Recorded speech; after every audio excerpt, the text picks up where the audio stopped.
ایک مسجد کے امام کا بہت غریب سا بیٹا جو بچپن سے سنگر بننا چاہتا تھا اور اس کا سب سے بڑا شوق ہارمونیم بجانا تھا، کیسے وہ پاکستان کے سب سے بڑے شہر کراچی کا 30 سال بادشاہ رہا۔ اس کا کراچی میں اس قدر انفلوئنس تھا کہ پچھلی صدی کا سب سے انفلوئنس کنگ اگر کراچی کا الطاف حسین کو مانا جائے تو یہ غلط نہ ہوگا۔ ایک چھوٹے سے مظاہرے میں نعرے مارنے والا پاکستان کا ایک بہت بڑا لیڈر کیسے بنا؟ کیا وہ سچ میں مہاجر قوم کا مسیحا تھا؟ یہ بشرا کون تھی؟ کیا ایک پٹھان ڈرائیور کی بس سے ٹکر لگ کر شہید ہونے والی لڑکی کی وجہ سے ایم بنی؟ کیا کراچی پاکستان کا کیپٹل ہوتا تو پاکستان کے حالات ڈیفرنٹ ہوتے؟ آج کی ویڈیو ہے ایشیا کے سب سے بڑے ڈون الطاف حسین کے فیکٹس پر۔ 1947 میں جب انگریزوں نے پاکستان کو الگ کیا تو بہت سارے مہاجر جو مائگریٹڈ انڈیا سے جو لوگ پاکستان شفٹ ہوئے تھے انہیں مہاجر کہا جاتا ہے، مائگریٹڈ پیپل کہا جاتا ہے۔ انہوں نے زیادہ تر کراچی کا رخ کیا، اور کراچی کیونکہ اس ٹائم ایک اسٹیبلش شہر تھا، یا سب سے زیادہ ایک ایسی جگہ تھی جو کہ رہنے کے لیے سب سے زیادہ سہولتیں کراچی میں تھی۔ زیادہ تر جو مائگریٹڈ پیپل تھے وہ کراچی کو انہوں نے پسند کیا اور وہاں جا کے انہوں نے اپنی رہائش رکھی۔ وہاں پہ ایک بہت بڑی آبادی ہے مائگریٹڈ پیپلز کی۔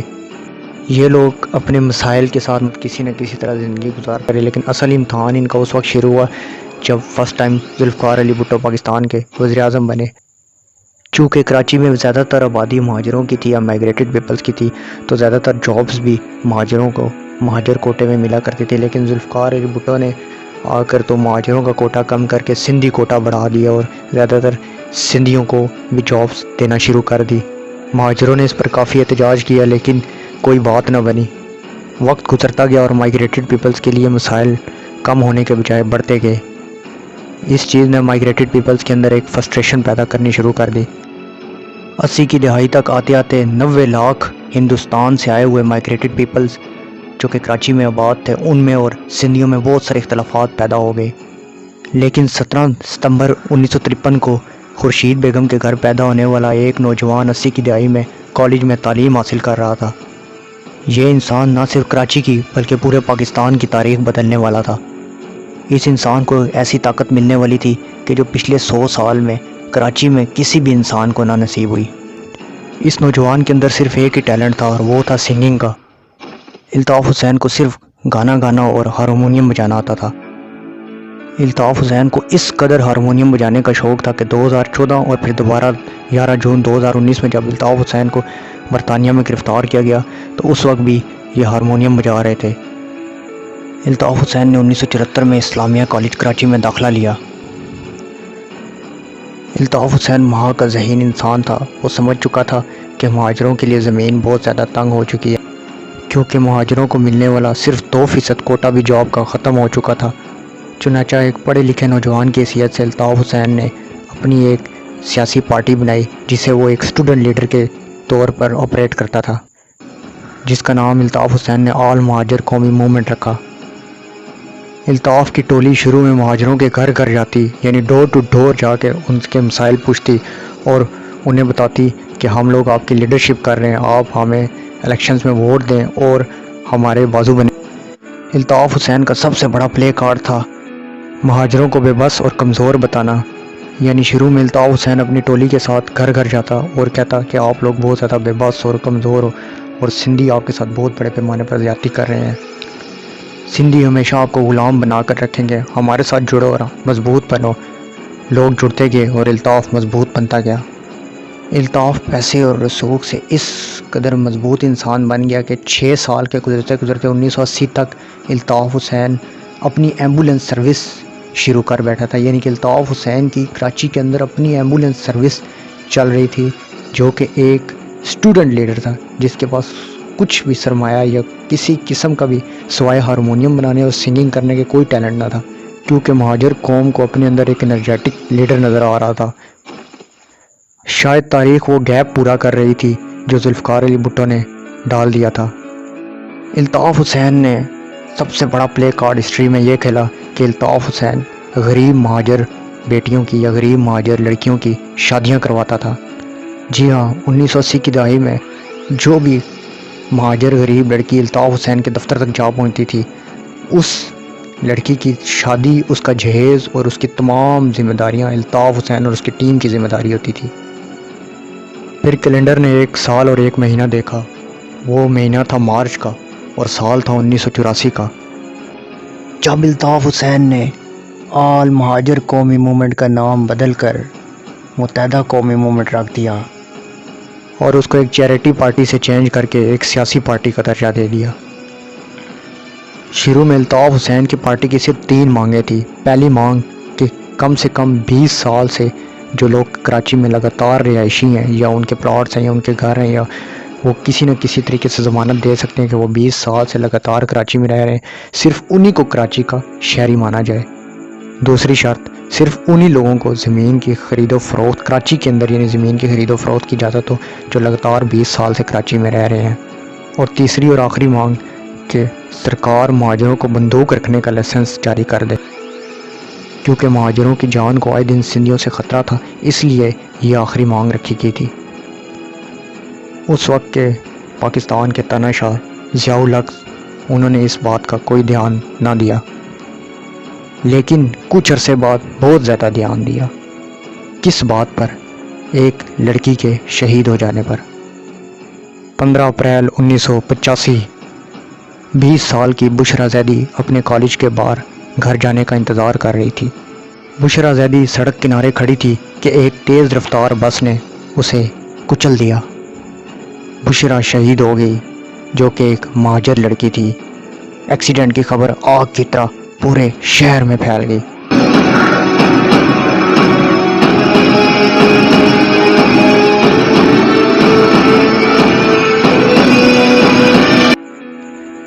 شہید ہونے والی ایک مہاجر تھی اور مارنے والا ڈرائیور ایک پٹھان تھا۔ کراچی کی ٹرانسپورٹ پر پہلے سے ہی پٹھانوں کا قبضہ تھا، جن سے مہاجر بہت زیادہ تنگ تھے۔ مہاجروں میں پہلے سے بہت زیادہ فرسٹریشن تھی۔ مہاجروں کی نوکریاں بھی بند تھی، بندوق رکھنے کی بھی اجازت نہ تھی۔ ایسے میں کنارے کھڑی ہوئی ایک معصوم 20 سالہ لڑکی کو ایک پٹھان ڈرائیور فٹ پاتھ پر چڑھ کے کچل جائے، اس چیز نے ایٹم بم کا کام کیا۔ الطاف حسین کا MQM حرکت میں آ گیا۔ پورے شہر میں کالج کے لڑکے باہر نکل آئے اور بسوں کی توڑ پھوڑ اور بلڈنگز کی توڑ پھوڑ اور ہر طرف آگ اور ہر طرف تباہی شروع ہو گئی۔ 16 اپریل 1985 کا دن ایسا تھا کہ جیسے کراچی کو کسی نے آگ لگا دی ہو۔ ایک پٹھان ڈرائیور کی ایک غلطی نے مہاجروں کو ان کی اصل طاقت کا احساس دلا دیا۔ پھر آیا پاکستان کا ایک بہت تاریخی دن، 8 اگست 1986۔ اس دن نشتر پارک کراچی میں ایک بہت بڑا رونق والا میلہ لگا۔ نہ جانے اس دن مہاجر کہاں سے بندوقیں لے آئے تھے، جو کہ وہ پچھلے کئی دہائیوں سے دیکھ بھی نہ سکتے تھے، اور نہ صرف وہ بندوقیں لے آئے تھے بلکہ ان سے آگ بھی برس رہے تھے۔ نشتر پارک جیسے فائرنگ کا گڑھ بن چکا تھا۔ یہ MQM کا پہلا سیاسی جلسہ تھا۔ الطاف حسین سٹیج پر بولنے کے لیے کھڑا ہو گیا۔ سب سے پہلے بولا 1 2 3۔ ہسٹورینز کا کہنا ہے کہ یہ الطاف کا اشارہ ہوتا تھا کہ اس کے بعد سناٹا کر دیا جائے، کیونکہ الطاف چاہتا تھا کہ اس کی تقریر میں کسی قسم کا بھی شور شرابہ نہ ہو، کیونکہ الطاف حسین ہارمونیم کا دیوانہ تھا، اس لیے اس کا مائنڈ سیٹ ایسا تھا کہ وہ صرف اپنی دھن بجانا چاہتا تھا اور باقی اس دھن کو سننے والے ہوں، یہ اس کے مائنڈ میں چیز بیٹھ چکی تھی۔ الطاف حسین کی تقریروں کا محور 3 چیزیں ہوا کرتی تھی۔ سب سے پہلی چیز مجبوری یا بے بسی یا ظلم۔ وہ مہاجر قوم کو بتاتا تھا کہ تم لوگ دنیا کی سب سے مظلوم قوم ہو اور تم پہ سنیوں، پنجابیوں، پٹھانوں اور بلوچیوں سب نے مل کر ظلم کیا۔ اس کے بعد سیکنڈ پلے کارڈ الطاف حسین کا ہنسا ہوتا تھا، یعنی تشدد۔ الطاف حسین پھر جب لوگوں کو بے بسی کا راگ یا بے بسی کا ہارمونیم بجانے کے بعد نیکسٹ لیول پہ لے کے جاتا تھا تو فوراً انہیں کہتا تھا کہ اب تم بھی تشدد کرو بدلے میں، یہ تمہارا حق ہے کہ تم بدلہ لو۔ اور تقریر کے آخر میں الطاف حسین طاقت کے نشے میں دھمکیوں پہ اتر آتا تھا۔ نومبر 1987 میں الطاف حسین نے تقریروں میں کھلے عام کہنا شروع کر دیا کہ مہاجروں کو وسیار اور عیش و عشرت کام نہ آئے گا، بلکہ مہاجروں کو بندوق کام آئے گی۔ یعنی الطاف حسین کا ویژن بالکل صاف ہو چکا تھا۔ الطاف حسین نے اپنے کارکنوں کو بندوق تھما دی تھی، اور یہ بندوق شروع میں تو انہوں نے اس نام پہ رکھی کہ ہم اپنا سیلف ڈیفنس یا اپنی سیفٹی یا سندھیوں یا باقی قوموں یا جو افغانستان سے اس ٹائم مائگریٹ ہو کے آئے تھے یا باقی جو پٹھان لوگ ہیں ان سے اپنے بچاؤ کے لیے یہ انہوں نے آگے شیلڈ رکھی، یا یہ انہوں نے آگے پلے کارڈ رکھا کہ اس لیے ہم بندوق رکھنا چاہتے ہیں، لیکن اس کے پیچھے انہوں نے وصولی، extortion money, kidnapping, killing, contract killing, drugs and تمام وہی کام کیے جو دنیا میں ایک مافیا کرتی ہے۔ نومبر 1988 میں یہ الیکشن ہوئے اور پورے پاکستان میں پیپل پارٹی بینظیر کی قیادت میں الیکشن جیت گئی۔ یہاں سے الطاف حسین کی پارٹی پورے کراچی میں پھیل گئی، کیونکہ بینظیر نے جیتتے ساتھ الطاف حسین پہ بالکل کوئی بھی توجہ نہ دی، اور ایم کیو ایم نے اپنی سرگرمیاں 100 گنا بڑھا دی۔ جلد ہی پیپل پارٹی کے اسٹیبلشمنٹ سے مسئلے مسائل ہونے لگے۔ اسٹیبلشمنٹ نے ایک نئی پارٹی کی بنیاد رکھی جس کو اسلامی جمہوریہ اتحاد کہتے ہیں، یعنی IGI۔ نواز شریف شروع میں اسی پارٹی کا حصہ تھے۔ اسٹیبلشمنٹ اور کچھ ادارے پیپل پارٹی کو بہت زیادہ اس وقت ناپسند کر رہے تھے، چنانچہ اسٹیبلشمنٹ کی پارٹی IGI کی بھی نظر ایم کیو ایم پہ گئی اور انہوں نے ایم کیو ایم سے اتحاد کر لیا۔ 19 جون 1992 کو پاکستان کے پرائم منسٹر نواز شریف اور پاکستان آرمی اور FIA اور مختلف ایجنسیوں اور خاص کر سندھ پولیس نے ایک تاریخی فیصلہ کیا۔ الطاف حسین اور ایم کیو ایم کے خلاف ایک گرینڈ آپریشن کا اعلان کیا، جسے آپریشن کلین اپ یا آپریشن بلیو فاکس بھی کہا جاتا ہے۔ آپریشن بلیو فاکس 2 سال اور 1 مہینہ چلا۔ 19 جون 1992 کو نواز شریف نے سٹارٹ کیا اور 16 اگست 1994 کو بینظیر نے اس آپریشن کا خاتمہ کیا۔ پہلے نواز شریف کے دور میں چلتا رہا اور پھر دوبارہ 1994 کو مور رفلی بینظیر نے اسے پروسیوڈ کیا، اور اس آپریشن یعنی آپریشن بلیو فاکس یا آپریشن کلین اپ 1 میں 23,500 پلس 1,000 گورنمنٹ کے لوگ مارے گئے اور ٹوٹل لوگ 29,300 انجرڈ ہوئے۔ مسلم لیگ نون کے زیر اثر آپریشن، جو کہ نصیر اللہ بابر اس کے چیئرمین تھے، اس آپریشن کو اس قدر سخت آپریشن مانا جاتا ہے کہ الطاف حسین اس آپریشن سے ڈر کے لندن بھاگ گیا۔ شروع میں تو کڈنی کے آپریشن کا بہانہ کر کے الطاف حسین لندن گیا، لیکن وہاں پہ شہریت حاصل کر لی۔ الطاف حسین لندن سے ہی بیٹھ کر پورے کراچی کو آپریٹ کرتا تھا۔ ایشیا کے سب سے بڑے ڈون کا بولنے کا طریقہ بھی سب سے منفرد تھا، اور یہ اپنی تنظیم کو بڑے عجیب و غریب طریقے سے لندن سے بیٹھ کر صرف ایک فون کال پہ آپریٹ کیا کرتا تھا، اور یہ تقریر کے دوران اکثر اپنے بچپن اور جوانی کے شوق یعنی سنگنگ کو بھی ظاہر کر دیا کرتا تھا، یعنی تقریر کے دوران یہ گانا گانا شروع کر دیا کرتا تھا۔ جب الطاف حسین کے کارکن ایک جلسے کی شکل میں کرسیوں پر بیٹھ جایا کرتے تھے تو بہت بڑی تصویر الطاف حسین کی ان کے سامنے لا کر رکھ دی جاتی تھی۔ اس بہت بڑی تصویر کے نیچے ایک بہت چھوٹا سا لینڈ لائن فون رکھ دیا جاتا تھا، جس کو بڑے بڑے مائکس کے ذریعے کنیکٹ کر دیا جاتا تھا۔ اس لینڈ لائن نمبر پر الطاف حسین لندن سے کراچی کال کیا کرتے تھے۔ یہ جو آج آپ سنتے ہیں مرکز 90، یہ بیسیکلی اسی لینڈ لائن نمبر کے آخری 2 ڈیجٹ کا نمبر ہے 90، یعنی جس لینڈ لائن نمبر پہ الطاف حسین پاکستان کال کیا کرتا تھا اس نمبر کے آخری 2 ڈیجٹس میں 90 آتا تھا، اسی لیے اس جگہ کا نام 90 پڑ گیا۔ 1 2 3 کہہ کر الطاف حسین کی جب کال شروع ہوتی تھی تو ایسے سناٹا چھا جایا کرتا تھا جیسے مانو یہ کوئی قبرستان ہے، انسان نہیں بلکہ کوئی زندہ لاشیں یہ فون کال سن رہی ہیں۔ اور ایسا ہوتا بھی کیوں نہ، آخر ان کا ایک وہی واحد مسیحا تھا۔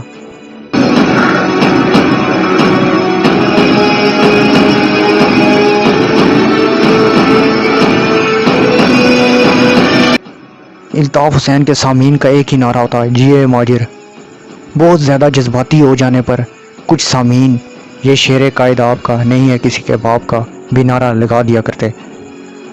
قائد کا لفظ قائد اعظم کے بعد آج تک ہسٹری میں، پاکستان کی ہسٹری میں کسی کو نہ ملا، لیکن الطاف حسین کے جو کارکن ہیں یا جو اس کے فالورز ہیں وہ الطاف حسین کو بھی قائد کہتے ہیں۔ اس فون لائن کے پیچھے بیٹھے ہوئے گہرے رنگ کے چشمے پہنے ہوئے بڑی مونچھوں والے بھاری آواز والے انسان کے ٹکراؤ بھی ایک بہت بھاری پارٹی سے تھا۔ جی ہاں، اس انسان کا ٹکراؤ ڈائریکٹ پاکستان آرمی سے تھا۔ پاکستان کے سب سے جنٹل نظر آنے والے لیکن سب سے ایکٹیو جنرل رائی شریف نے نواز شریف کے ساتھ مل کر کراچی میں آپریشن کلین اپ شروع کر دیا، اور یہ آپریشن اس قدر سخت تھا کہ اس میں ایم کیو ایم کی تمام انلیگل ایکٹیویٹیز کو ختم کرنے کا فیصلہ کیا گیا، اور اس آپریشن نے ایم کیو ایم کے نہ صرف تمام انلیگل ایکٹیویٹیز ختم کی بلکہ اس کی جڑوں کو ہلا دیا۔ ایم کیو ایم اور اس کے کارکنوں پہ اس قدر سخت ہاتھ رکھا گیا کہ ان کی تمام ایکسٹورشن منیز، کڈنیپنگ، کلنگ اور تمام قسم کی انلیگل ایکٹیویٹیز رک گئی۔ شاید ان ایکٹیویٹیز کا رک جانا تھا یا ایم کیو ایم پہ بہت سخت قسم کے آپریشن کی فرسٹریشن تھی کہ الطاف حسین سے ایک ایسا بلنڈر ہو گیا یا ایسی غلطی ہوگی یا الطاف حسین کے منہ سے کچھ ایسے الفاظ ادا ہوئے کہ جس کا انتظار اسٹیبلشمنٹ سمیت تمام سیاسی پارٹیوں سمیت خود ایم کیو ایم کے کچھ لوگ بھی کر رہے تھے۔ 22 اگست 2016 کو ایم کیو ایم کے بانی الطاف حسین سے ایک ایسا بلنڈر ہوا جسے ایم کیو ایم کی تاریخ کا اگر سب سے بڑا بلنڈر کہیں تو غلط نہ ہوگا۔ الطاف حسین کا یہ بلنڈر اس قدر بڑا ہے کہ اگر اسے ہٹلر کے رشیا میں گھس جانے کے بلنڈر سے بھی بڑا بلنڈر کہیں تو غلط نہ ہوگا۔ 22 اگست 2016 کی شام کو کراچی پریس کلب میں ایم کیو ایم کے بانی الطاف حسین نے لندن سے اپنے ٹیلی فونک خطاب میں کچھ ایسے الفاظ کہے کہ جو ایم کیو ایم کی سیاسی موت کا باعث بنے۔ الطاف حسین کے کارکن کراچی پریس کلب میں خاموشی اور ادب سے بیٹھے ہوئے الطاف حسین کی ٹیلی فونک تقریر سن رہے تھے کہ اچانک الطاف حسین نے کہا، مجھے ایسا پاکستان نہیں چاہیے تھا، نہ ہی میں ایسا پاکستان چاہتا ہوں اور نہ ہی میرا پاکستان سے کوئی تعلق ہے۔ یہ لوگ جتنا مرضی مجھے غدار کہیں۔ اور اس کے بعد الطاف حسین نے پاکستان کے خلاف نعرہ لگا دی۔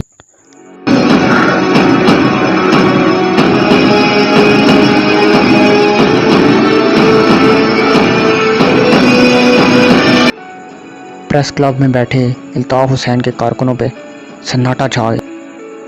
انہیں سمجھ نہ آ رہی تھی کہ ان کے قائد کیا کہہ رہے ہیں۔ الطاف حسین نے اپنی تقریروں میں کئی بار کراچی کو صوبہ اور پھر بعد میں ملک بنانے کی بھی بات کی تھی۔ گورنمنٹس کے خلاف بھی بہت دفعہ تقریریں کی تھی، اسٹیبلشمنٹ کو بھی بہت مرتبہ برا کہا تھا، لیکن پاکستان کے خلاف کبھی بھی نعرہ نہ لگایا تھا۔ یہ پہلی بار تھی کہ فرسٹریشن میں آ کے الطاف حسین نے پاکستان کے خلاف نعرہ لگا۔ الطاف حسین کے سننے والوں پہ سناٹا چھا گیا، لیکن کچھ دیوانے کارکن ان حالات کو سنبھالنے کے بجائے مزید طیش میں آ گئے اور الطاف حسین کے حکم پر ایک پرائیویٹ میڈیا ہاؤس پر حملہ کر دی، جس سے یہ بات مزید ہائی لائٹ ہو گئی۔ اسی رات الطاف حسین کی پاکستان قیادت کی گرفتاریاں ہو گئی۔ اب الطاف حسین کی پارٹی دو حصوں میں تقسیم ہو چکی تھی، ایم کیو ایم لندن اور M Q M Pakistan. M Q M Pakistan کو اب فاروق ستار ہیڈ کر رہے تھے، جو کہ اپنا کسی بھی قسم کا تعلق الطاف حسین سے ختم ہونے کا اصرار کرتے ہیں۔ الطاف حسین کے چند الفاظ نے الطاف حسین کی قسمت خود لکھ دی۔ ایسا لگتا ہے کہ جیسے تمام پارٹیز اور تمام اسٹیبلشمنٹ اور خود ایم کیو ایم بھی مائنس الطاف چاہتی تھی، جس کو فوراً ہی کر دیا گیا، اور الطاف حسین کی تمام قسم کی سیاسی سرگرمیوں میں پاکستان میں بین لگا دیا گیا۔ یہ تھی ایشیا کے سب سے بڑے ڈون پر بہت ہی زیادہ مختصر ڈاکومنٹ۔